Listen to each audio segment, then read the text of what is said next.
And honestly, talking about that transaction, and not only because it's your podcast, I was saying something like this a couple of nights back as well. Um, that when we were looking at this transaction, and my major experience of the last 20 years being in Canada and United States, I wasn't sure of who should be representing me because time and time again. So we have a lot of friends in the fraternity here, right? Who are great lawyers and they've done great stuff.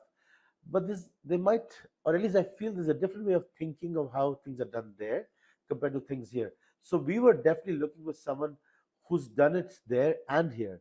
A little bit of British law attached to it because Pakistan is very close to that, with the eye of someone who can look at finer details, which I think your firm did in a lot of way. I mean, I want to mention Seher and the rest of your team who worked diligently in the what was it, 8 months of process of going back and forth, even on weekends. Maybe you don't want me to say that in public, but it was on weekends too that we would bother you with your opinion. And the bank's lawyer might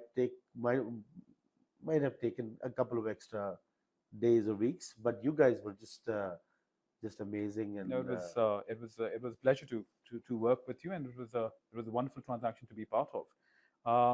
but And I especially like the fact that you weren't just doing a transaction that yeah, we told you to do. You were advising us on it, on our benefits, our losses, and the company's overall benefit in it.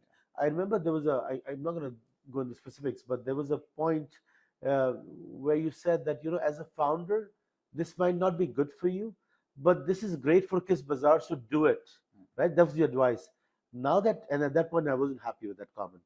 Now that I look back at it, if we wouldn't have done that, maybe we would have made more money as founders.